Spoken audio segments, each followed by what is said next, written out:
Hello students, welcome to the Aditya classes. In this video, we are going to discuss about Mahatma Gandhi's non-violence philosophy, जिसको हम बोलेंगे कि महात्मा गांधी के अहिंसा के बारे में क्या विचार थे और उन्होंने अहिंसा के बारे में हमको क्या क्या बताया, उनका क्या कंसेप्ट था अहिंसा का, वो हम इस वीडियो में डिस्कस करेंगे। This is doctor Vineet Mathur. Let us start discussing about the concept of non violence by Mahatma Gandhi.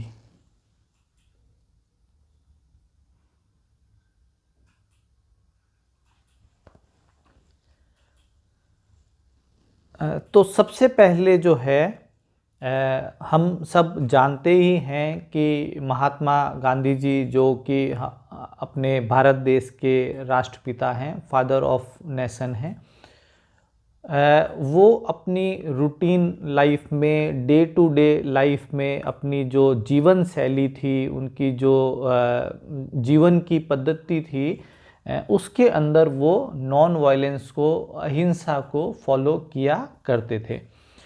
तो यहाँ पे अकॉर्डिंग टू गांधी जी जो है, उन्होंने इसको जो है वो एक आइडियल वे ऑफ लाइफ मान के चले कि जीवन का एक तरीका है, एक जीवन की शैली है जो है आपके अहिंसा से फुलफिल है, पूर्ण अहिंसा से है, भरी हुई है। तो इम्पोर्टेंट बात है कि गांधी जी ने हमेशा ये माना कि कमज़ोर इंसान जो है, जो वीक पर्सन है, वो कभी भी अहिंसा को फॉलो नहीं कर सकता है।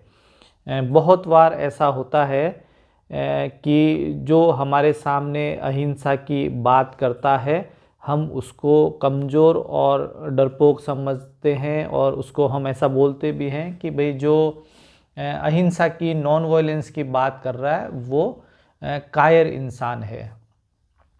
लेकिन गांधी जी ऐसा नहीं मानते हैं। गांधी जी के कंसेप्ट के अंदर वीक के तो मतलब बस की बात ही नहीं है अहिंसा को फॉलो करना।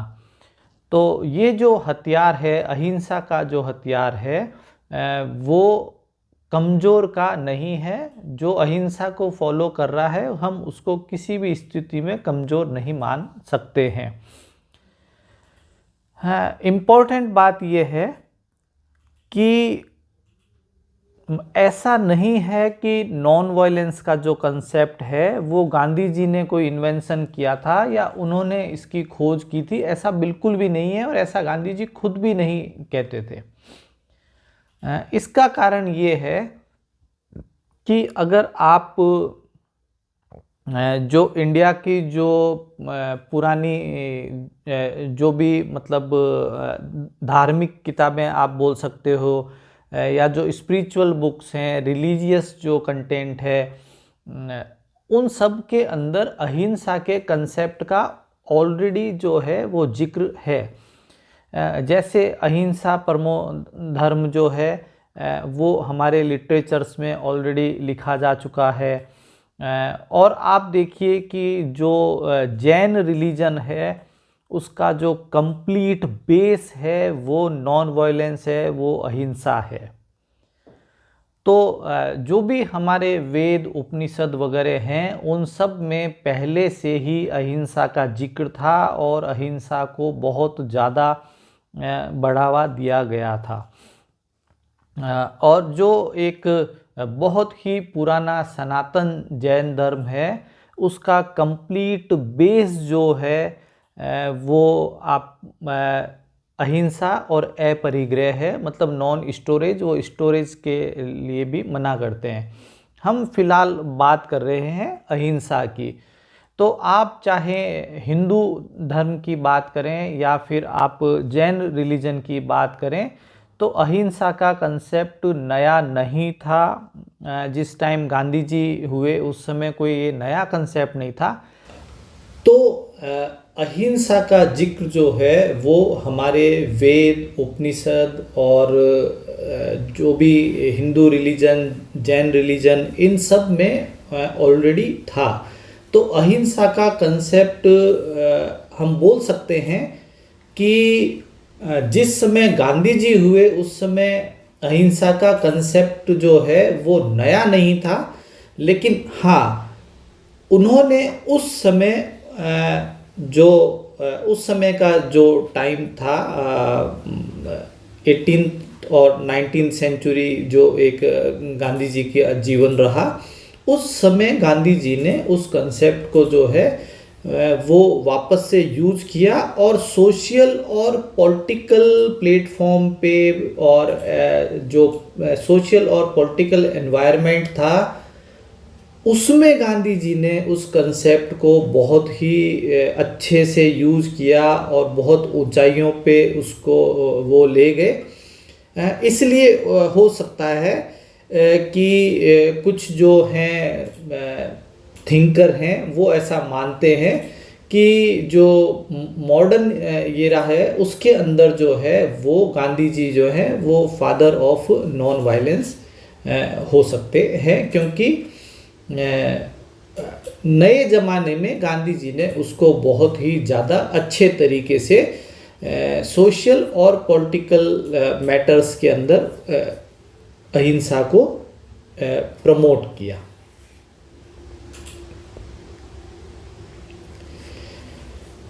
अब आप देखिए कि गांधी जी ऐसा मानते हैं कि वो वॉयलेंस को बिल्कुल नेगेटिव मानते हैं, हिंसा को बिल्कुल नेगेटिव मानते हैं और उसको मानते हैं कि वो कंप्लीटली जो है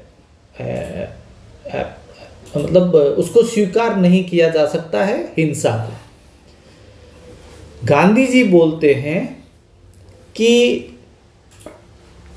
हिंसा, वॉयलेंस दो टाइप की होती है नॉर्मली।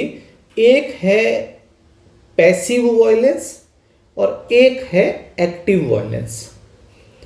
और हमारे जो सनातन लिटरेचर्स हैं उसमें भी इस बात को बोला गया है कि मन, वचन और कर्म, ये तीन चीज़ों का बहुत जिक्र होता है। तो आप देखिए कि जो हिंसा पहले हमारे माइंड में जनरेट होती है, जिसको हम बोलेंगे कि हमारे मन में जनरेट होती है, हम किसी के बारे में जो है वो बुरा भला सोचना स्टार्ट करते हैं, नेगेटिव हमारे अंदर विचार आने स्टार्ट होते हैं कि इससे तो मैं बदला लूँगा, इसके मैं थप्पड़ मार दूँगा, ये इंसान ही ख़राब है। और ये जितनी भी चीज़ें हैं, आप किसी के बारे में अगर कुछ बुरा सोच रहे हैं तो वो क्या है, वो एक तरीके से पैसिव वॉयलेंस है। अब पैसिव वॉयलेंस को ही आप मान सकते हैं कि वो हमारे वर्डिंग्स में आ जाती है, हमारी जो भाषा है उसमें वो आ जाएगी। उसमें हम किसी पे क्रोध करना, गाली देना, धमकाना, ये सारी चीज़ें भी जो है वो पैसिव वॉयलेंस का ही पार्ट होंगी।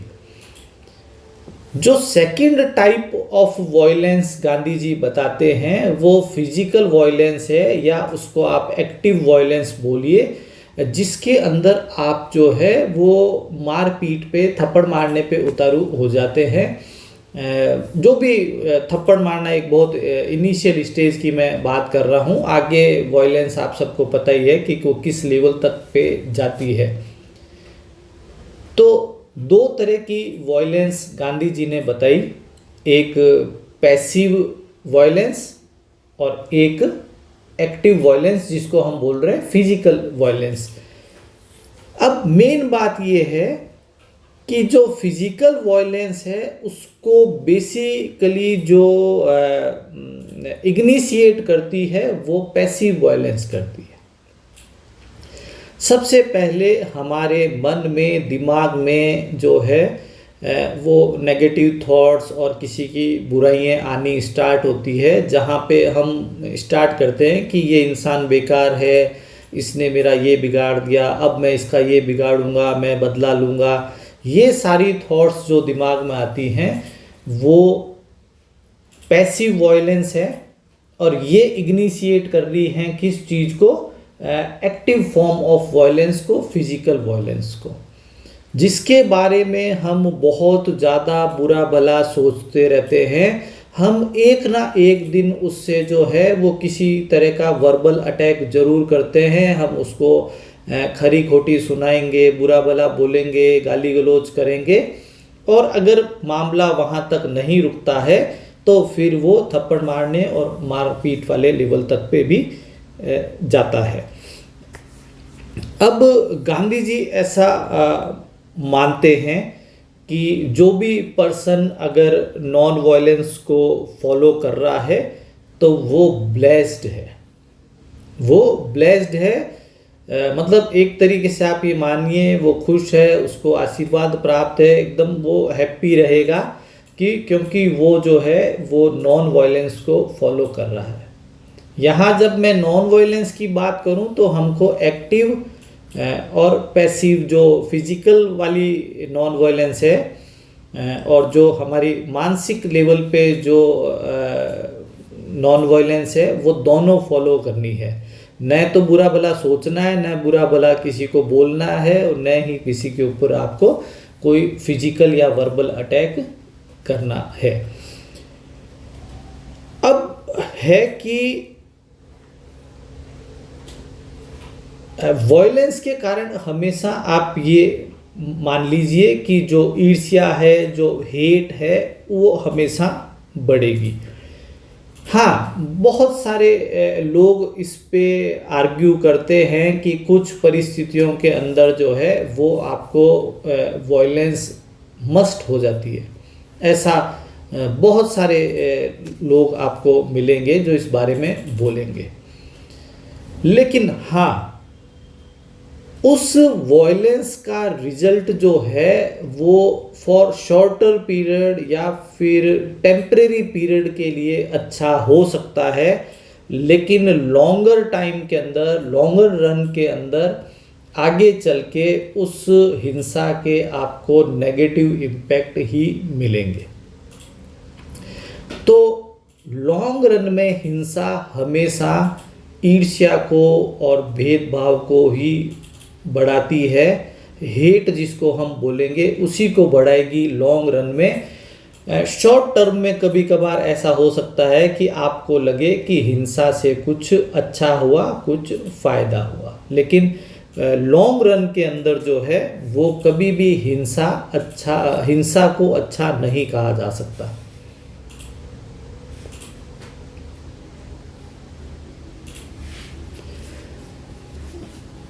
अब जो कंसेप्ट है वो समहाउ सैक्रिफाइस और सेल्फ सफरिंग का कंसेप्ट है नॉन वायलेंस का। जब आप नॉन वायलेंस को फॉलो कर रहे होते हैं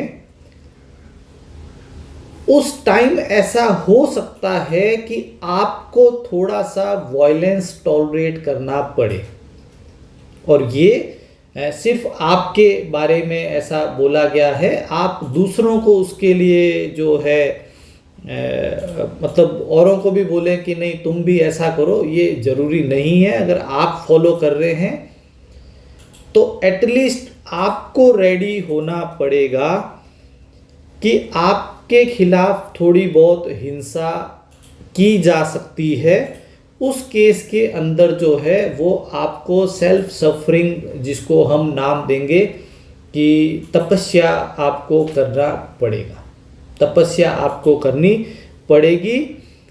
और यहाँ पे वही चीज़ है कि जो व्यक्ति हिंसा को सहन कर रहा है और प्रतिरोध में वापस हिंसा नहीं कर रहा है, ये और ज़्यादा ज़रूरी है, उसको हम किसी भी हालत में कायर नहीं कहेंगे, वो वीर व्यक्ति है। अगर कोई हिंसा को अहिंसक तरीके से सहन करता है तो हम उसको जो है वो वीर व्यक्ति ही बोला जाएगा उसको। गांधी जी को ऐसा लगता है कि जो लोग भी हिंसा करते हैं, जो लोग भी हिंसा में शामिल हैं, वो कहीं ना कहीं जो है वो सोशल डिसइंटीग्रेशन का शिकार हुए। मतलब जो भी क्रिमिनल्स हैं या जो हिंसा में इन्वॉल्व हैं, समहाउ हमारी कुछ एक मिस्टेक्स हैं कि हम उनको समाज में ठीक से शामिल नहीं कर पाए, और वो हमारे जो सामाजिक सिस्टम है, सोशल सिस्टम है, उससे वो डिसइंटीग्रेट हो गए और उन्होंने ये हिंसा का रास्ता जो है वो चूज किया। एक और बात, according to Gandhi ji, violence is not our natural tendency. हम जो है वो बाई बर्थ हिंसा सीख के नहीं आए थे, और हमको किसी को हिंसा करना पसंद भी नहीं होता है। आप देखिए कि जो भी एक छोटा बेबी होता है, इन्फेंट बेबी होता है, जब वो सोशलाइजेशन प्रोसेस से गुजर रहा होता है, उसको कहीं पे भी मारना पीटना या ऐसी कोई भी चीज़ जो है वो अपनी मतलब माता के गर्भ से सीख के वो नहीं आता है। हम जो हैं जब बच्चे को खिला रहे होते हैं तब हम उसको हिंसा सिखाते हैं। जैसे अगर वो कभी फर्श पे गिर गया है तो हम ऐसे फर्श पे मार के उसको बताते हैं कि देखो चींटी मर गई, चींटी मर गई, या हमने फर्श को मारा। दीदी भैया के साथ में खेलते हुए जो है वो हम ऐसे हप करना और ये सब चीज़ें हम सिखाते हैं। तो हमने जो ह्यूमन बीइंग है उसकी नेचुरल टेंडेंसी में वॉयलेंस नहीं है। हम उसको वक्त के साथ साथ जो है वो एक बच्चे को हम मारना सिखाते हैं कि इस तरीके से हाथ उठाया जा सकता है, इस तरीके से जो है जब आप चींटी को मारने की बात करते हैं या फिर दीदी भैया को आप हप करने की बात करते हैं, तो धीरे धीरे हम जो है वो वॉयलेंस का कंसेप्ट जो है उस बच्चे के दिमाग में बैठा रहे हैं। या फिर जब थोड़े से टीन एज में बच्चे हो जाते हैं और हम उनके सामने जो है वो किसी दूसरे को क्रिटिसाइज करते हैं और उसको कहते हैं मैं उसको थप्पड़ मार दूंगा, तो इन सब बातों से उसके दिमाग में जो है वो हिंसा बैठ रही है। नेचुरल टेंडेंसी में ह्यूमन बीइंग के हिंसा नहीं होती है। एक और बात जो है कि जो हमारे संस्कृत लिटरेचर में जो वर्ड है अहिंसा का, जिसका मतलब नॉर्मली जो है वो फिजिकल अटैक नहीं करने से बोला गया है, लेकिन गांधी जी ऐसा मानते हैं कि जब इंग्लिश के अंदर हम अहिंसा को नॉन वायलेंस बोल रहे हैं तो वहाँ केवल आप ऐसा मानते हैं कि फिजिकल अटैक की बात हो रही है, लेकिन हम उस इंग्लिश मीनिंग से बहुत बड़े ब्रॉडर वे में हम बात कर रहे हैं। हमारे जो लिटरेचर्स हैं, हमारी जो सनातन लिटरेचर्स हैं या फिर जो जैन लिटरेचर्स हैं या फिर जो गांधीयन फिलोसॉफी है, उसमें अहिंसा का कंसेप्ट फिजिकल अटैक से बहुत बड़ा है। उसमें मन और कर्म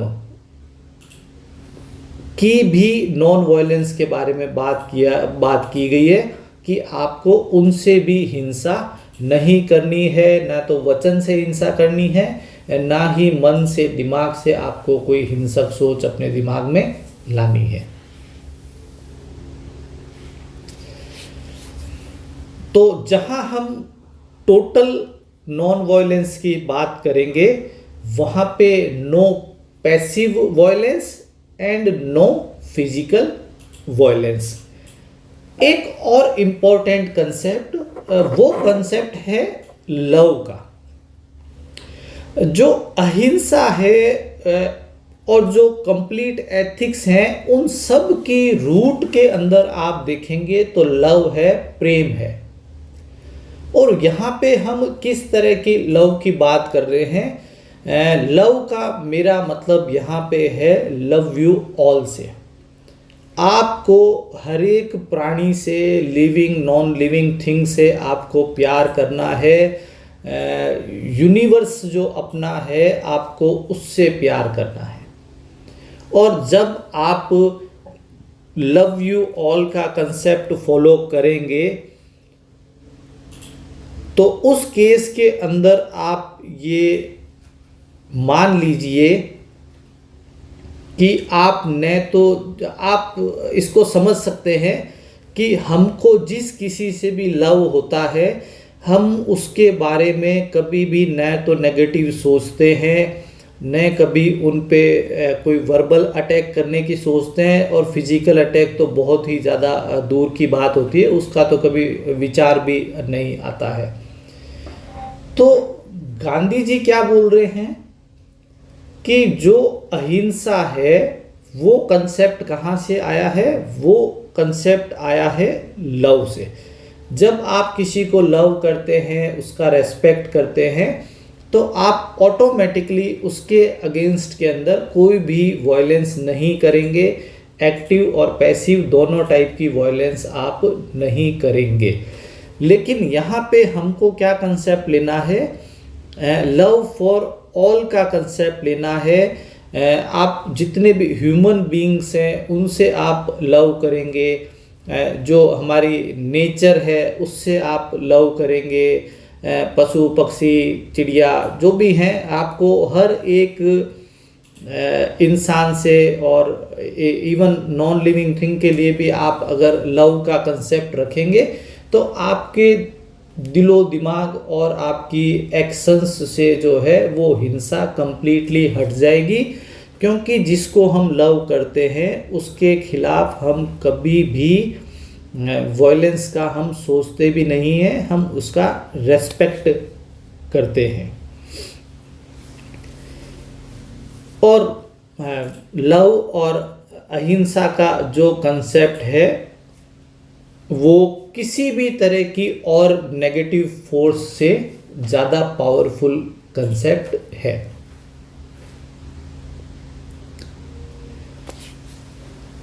यहाँ पे जो गांधी जी का सेकंड कंसेप्ट हम डिस्कस करेंगे, उसका एक थोड़ा सा एक हिंट यहाँ पे भी आता है कि गांधी जी मानते हैं कि अहिंसा का जो कंसेप्ट है वो basically search for the truth है। आपको सत्य की खोज करनी है, और ट्रुथ हमेशा जो है वो एब्सोल्यूट होता है। और आपने एक वर्ड सुना होगा, शाश्वत सत्य।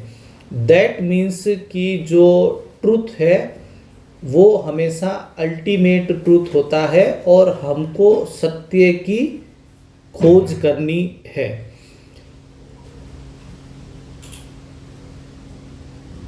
समहाउ जो अहिंसा है उसके बेस में भी जो है वो सत्य और प्रेम, लव की मैंने बात की, और लव भी जो है उसके साथ साथ जो है वो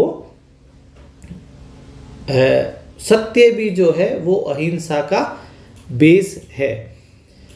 ट्रुथ और नॉन वायलेंस जो हैं वो बिल्कुल दोनों साथ में चलने वाले कंसेप्ट हैं।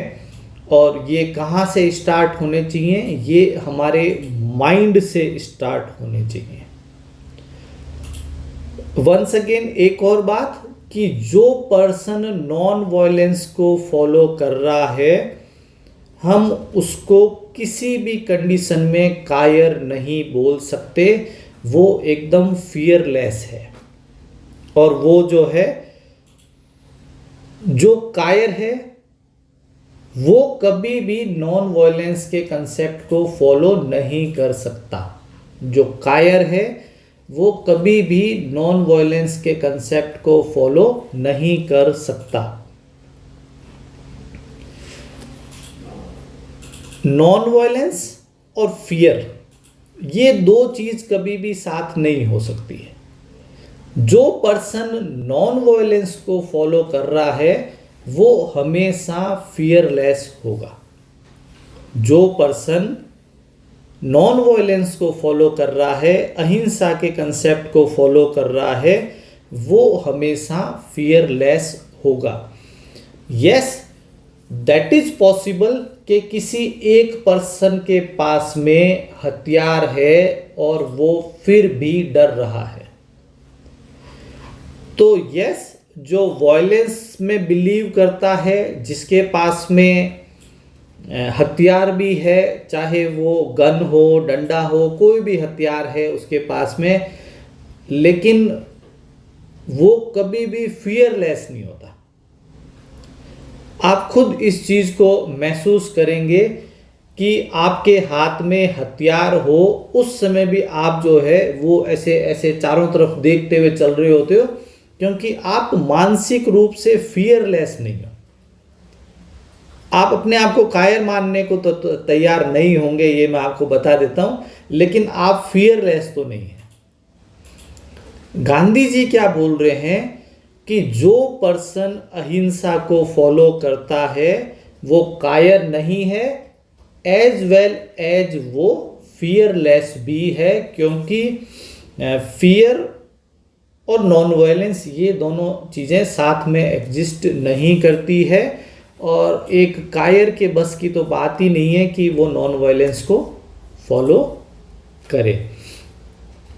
हाँ, जब हम किसी की हिंसा के अगेंस्ट में या फिर हम खुद अपनी तरफ से इनिशिएट करके अगर कोई हम हिंसा कर देते हैं, तो इसको गांधी जी एक तरीके से मानते हैं कि ये आपका एक कायरतापूर्ण बिहेवियर के अंदर काउंट होगा। अगर आपने किसी के ऊपर हिंसा की है तो गांधी जी के विचारों में ये आपका कायरतापूर्ण कार्य कहा जाएगा।